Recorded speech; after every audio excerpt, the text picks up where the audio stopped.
আসসালামু আলাইকুম। পূর্ববর্তী ভিডিওতে আমরা প্রেজেন্ট ইনডেফিনিট নিয়ে কথা বলেছিলাম এবং এই ভিডিওতে আজকে আমরা পাস্ট ইনডেফিনিট নিয়ে কথা বলব।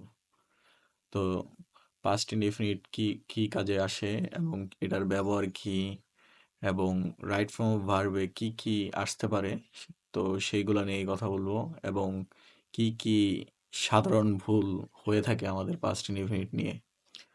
তো পাস্ট ইনডিফিনিট অথবা সিম্পল পাস্ট হচ্ছে কোনো কাজ অতীতে হয়েছিল যদি এমনটা বোঝায়। এটার স্ট্রাকচার হচ্ছে সাবজেক্ট, তারপরে ভার্বের দ্বিতীয় ফর্ম মানে হচ্ছে পাস্ট ইনডিফিনিট, এরপরে অবজেক্ট। যেমন এখানে একটা এক্সাম্পল আছে, I spoke to you yesterday. Yesterday মানে কি, আমি গতকাল তোমার সাথে কথা বললাম। এটা হচ্ছে অতীতে হয়ে গেছে, এর জন্য আমরা পাস্ট ইনডিফিনিটে ব্যবহার করেছি। আর স্টার্ড একটি হচ্ছে ইন্ডিকেটরস যে এটা পাস্ট ইনডেফিনিট টেন্সকে রিফার করতেছে। তো দ্বিতীয় এক্সাম্পলটাও সেম, আমরা গো ইউজ না করে গো এর দ্বিতীয় ফর্ম যেহেতু ওয়েন্ট, সেটা ইউজ করছি। He went to America 5 years ago। এখানে অ্যাগো মানে কি, পূর্বে। তো সে 5 বছর আগে আমেরিকা গেল। তো এই ক্ষেত্রে আমরা হচ্ছে দুটাই পাস্ট ইনডেফিনিট ব্যবহার করেছি। এই ক্ষেত্রে স্ট্রাকচারটা দেখলে এখানে হচ্ছে আই হচ্ছে সাবজেক্ট, তারপরে এই যে ভি টু হচ্ছে স্পোক, তারপরে বাদ বাকি যা অংশ আছে তাই। সিমিলারলি এর পরের অংশটাও সাবজেক্ট প্রথমে হি, তারপরে ভার্বের দ্বিতীয় ফর্ম, তারপরে হচ্ছে বাদ বাকি যেতটুকু অংশ আছে অতটুকু। তো পাস্ট ইনডিফিনিটের ক্ষেত্রে ভার্বের ফর্মগুলো জানা অত্যাবশ্যকীয়। যেমন আমাদের ভার্বের 3টা ফর্ম আছে, ভি1, ভি2 এবং ভি3। যেমন গো এর ভি1 হচ্ছে গো, ভি2 হচ্ছে ওয়েন্ট অ্যান্ড ভি3 হচ্ছে গন। যেমন স্পিকের স্পিক হচ্ছে ভি1, স্পোক হচ্ছে ভি2 আর স্পোকেন হচ্ছে ভি3। তো এই 3 ফর্মগুলো জানা আমাদের জরুরি, এর জন্য আমাদের কনজুগেশন অফ ভার্ব পড়তে হবে। তো এই ক্যাচওয়ার্ডগুলো আছে yesterday, last night, last week, last year, ago, once, before, earlier, in 2010। এইগুলা হচ্ছে আমাদের মুখস্থ রাখতে হবে, যে এইগুলা যদি রাইট ফর্ম ভার্বে এইগুলা দেওয়া থাকে আর যদি কিছু বলা না থাকে তাহলে আমরা পাস্ট ইনডিফিনিটে করব। তো এখন চলুন দেখে নেওয়া যাক আমাদের সেন্টেন্স স্ট্রাকচার অ্যাফার্মেটিভ, নেগেটিভ এবং ইন্টারোগেটিভ এর ক্ষেত্রে কি হবে। অ্যাফার্মেটিভের ক্ষেত্রে প্রথমে হচ্ছে subject, verb plus object. Affirmative হচ্ছে যে কোনো একটি স্টেটমেন্ট যেটা হচ্ছে পজিটিভ। তো এই ক্ষেত্রে আমাদের সেম যেই আগের ফর্ম স্ট্রাকচারটা ছিল সেই স্ট্রাকচারটাই হবে। ভার্বের 2 নম্বর ফর্ম হবে ভি2। তো এখানে দেওয়া আছে আই রিড এ বুক, আমি বই পড়লাম। এক্ষেত্রে রিড হচ্ছে, রিডের 3টা ফর্মই সেম, এর জন্য পাস্ট ফর্মেও রিড হয়েছে। তো প্রথম ভি1 হচ্ছে রিড, ভি2 রিড, ভি3 রিড। এরকম অনেকগুলা ভার্বের ফর্ম সেম, যেমন কাট কাট কাট, পুট পুট পুট। এইরকম অনেকগুলা ভার্বের ফর্মগুলা হচ্ছে সেম, 3টা ফর্মই সেম। তো সেই ক্ষেত্রে হচ্ছে ভার্বের ফর্ম আর চেঞ্জ হবে না, যেই ফর্ম আছে ওই ফর্মই থাকবে। তো নেগেটিভ করার ক্ষেত্রে যেহেতু আমাদের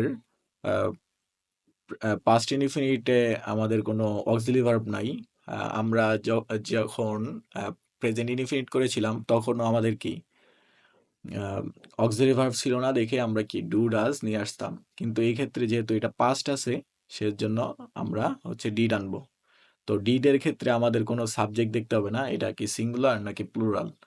তো সেই ক্ষেত্রে আমরা শুধু ডিড আনলেই হবে। ডিডের পরে যেই ভার্বটা বসাবো সেইটার অবশ্যই প্রেজেন্ট ফর্ম বসাইতে হবে। প্রেজেন্ট ফর্ম মানে হচ্ছে বেস ফর্ম, বেস ফর্মটা বসাতে হবে। যেমন এখানে দেওয়া আছে I did not read a book, তো আমি বই পড়িনি।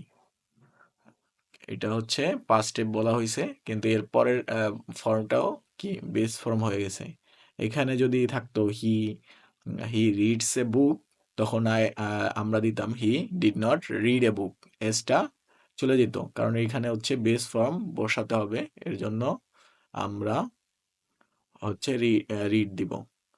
ইন্টারোগেটিভ করার ক্ষেত্রে আমাদের অক্সিলারি ভার্ব আগে আসবে, তারপরে সাবজেক্ট, তারপরে ভার্বের বেস ফর্ম, তারপরে অবজেক্ট।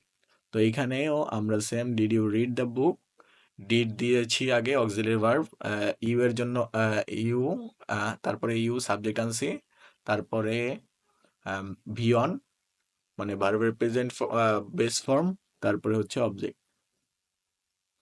এরপরে পাস্ট ইনডিফিনিট এবং রাইট ফর্ম অফ ভার্বের ক্ষেত্রে আমরা অনেক মিস্টেক করে থাকি। যেমন এইখানে আছে হি did not went to school, এই ক্ষেত্রে আমরা দুটা পাস্ট ফর্ম ইউজ করতে পারবো না। এই যে ডিড ইউজ করেছি, তারপরে কি ওয়েন্ট, এটা শুনতে ঠিক মনে হলেও সেন্টেন্সটি ইনকারেক্ট। এর জন্য এই সেন্টেন্সটির কারেকশন হচ্ছে হি did not go to school. Did not এর পরে হির পরে কিন্তু গোস হয়, তাও আমাদের কি গোস হবে না, কারণ কি এই যে ডি, ডু, ডিড, ডাস এর পরের যে ভার্বটা থাকবে এটা সর্বদাই বেস ফর্ম হবে, মানে ভি অন ফর্মে হবে, টু স্কুল। তো এর পরেরটা কি I did not new the answer, এটাও একটা ইনকারেক্ট, যেহেতু এই পরবর্তী মেইন ভার্বটা কখনোই ভি টুতে হবে না, মানে পাস্ট ফর্মে হবে না, সেটা হবে প্রেজেন্ট ফর্মে। তো লাস্ট যেই সেন্টেন্সটা আছে ওইটা কি দে ওয়াজ হ্যাপি এস্টারডে। তো এই ক্ষেত্রে আমরা দের সাথে ওয়ার ওয়ার ইউজ করি। এই ক্ষেত্রে আবার সিমিলারলি ইউ ইউ ওয়ার হবে, দে ওয়ার হবে, তারপরে যে কোনো প্লুরালের সাথে ওয়ার হবে, কিন্তু সিঙ্গুলার আই এবং যে কোনো সিঙ্গুলারের সাথে ওয়াজ হবে। মানে আই ওয়াজ হ্যাপি এস্টারডে হইতে পারতো, তো হি ওয়াজ হ্যাপি এস্টারডে হইতে পারতো যদি সিঙ্গুলার হইতো। তো এই ক্ষেত্রে আমাদের কিছু পাস্ট ইনডিফিনিটের এক্সারসাইজ আছে, যেমন এখানে use the correct past form of the verb. এই ক্ষেত্রে আমাদের হচ্ছে ভার্বের ফর্মগুলো জানা খুবই ইম্পর্টেন্ট। তো আমাদের ভার্বের ফর্মগুলা দেখে নিতে হবে, যে এই ফিনিশ যে বলবো, লাস্ট নাইটের কথা বলা হয়েছে এখানে, লাস্ট নাইট। তো লাস্ট নাইট বলা হলে গতকালের কথা বলা হয়েছে, তো এইখানে হবে ভার্বের ভি টু। আমাদের স্ট্রাকচার কি ছিল, সাবজেক্ট, তারপরে হচ্ছে ভার্বের ভি টু, তারপরে হচ্ছে অবজেক্ট। তো এই ক্ষেত্রে আমাদের সাবজেক্ট সি, তো তারপরে দিব ফিনিশড। ফিনিশের ভি টু হচ্ছে ফিনিশড, ইডি যুক্ত হবে লাস্টে, finished her homework last night. তারপরে similarly they watched a movie yesterday, ওয়াচের সাথে ইডি যোগ হবে। যেমন তারপরে 3 নাম্বারটা হবে we went to the park in the evening.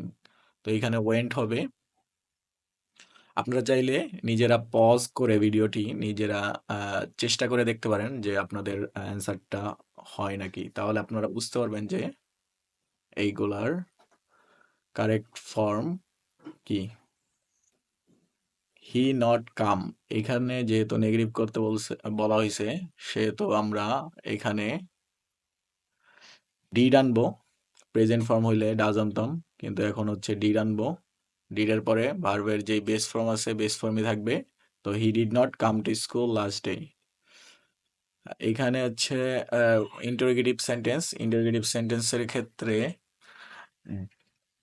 ডিডের পরবর্তী যে ভার্বটা থাকবে ওইটার আর চেঞ্জ হবে না, যে ভি অন থাকবে সে ভি অনই হবে। এজন্য আমরা যেটা আছে সি ব্যবহার করব। তো did you see him at the party. The teacher, গিভের 3টা ফর্ম হচ্ছে গিভ, গেভ, গিভেন। তো আমরা এই ক্ষেত্রে ভি টু ইউজ করব। The teacher gave us homework yesterday. এখানে আরেকটা ইন্ডিকেটর দেখা যাচ্ছে স্টারডের মাধ্যমে আমরা পূর্ববর্তী যেই মানে বুঝতে পারি যে এটা একটা ইন্ডিকেটরস, এবং এর দ্বারা আমাদের পাস্ট ইনডিফিনিট ইন্ডিকেট করে। তো এই ক্ষেত্রে আই এর পরে বাই বায়ের পরিবর্তে আমরা ভিটু ইউজ করব। ভিটু হচ্ছে bought, I bought a new book last week. They played football an hour ago. He wrote a letter to his friend. She did not tell me about the meeting. তো এই যে সেন্টেন্সগুলো আছে এগুলো হচ্ছে আমাদের negative সেন্টেন্সে করতে হবে। নেগেটিভ সেন্টেন্স করতে হলে কি করতে হবে, প্রথমটা আমি দেখিয়ে দিচ্ছি, পরেরগুলো আপনারা নিজেরাই এক্সারসাইজ করতে পারেন। She visited her grandmother. তো এই ক্ষেত্রে আমাদের সাবজেক্টের পরে যেহেতু অক্সিলারি ভার্ব নাই, আমাদের অক্সিলারি ভার্ব আনতে হবে। যেহেতু এটা পাস্ট ইনডিফিনিট, সেহেতু আমরা ডিড আনবো। তো এখানে শি ডিড নট, তারপরে হচ্ছে ভিজিটেড এর প্রেজেন্ট ফর্ম হচ্ছে বা বেস ফর্ম হচ্ছে ভিজিট। তো আমরা দিব she did not visit her grandmother. তো এটা আমাদের নেগেটিভ হয়ে গেল। তো এইভাবে আমরা বাদ বাকি সেন্টেন্সগুলা নিজেরা চেষ্টা করে কমেন্ট সেকশনে জানাবো। তো তারপরের সেন্টেন্সটি হচ্ছে ইন্টারোগেটিভ সেন্টেন্স। সিমিলারলি ইন্টারোগেটিভ সেন্টেন্সেও আমাদের হচ্ছে নেগেটিভের মতনই, শুধু অক্সিলারি ভার্ব আনতে হবে। অক্সিলারি ভার্ব কি? এক্ষেত্রে আমাদের ডিড আনতে হবে, যেহেতু এটা পাস্ট ইনডিফিনিট। তো ডিড পূর্বে আনলে ডিড শি, এই ওয়েনটা হয়ে যাবে base form did she go to the market. তো এইভাবে আমরা বাকিগুলা করে ফেলবো। তো নেক্সট যেই যেই ভিডিওটি থাকবে, এটার মধ্যে আমাদের ফিউচার ইনডিফিনিট নিয়ে ডিসকাশন থাকবে।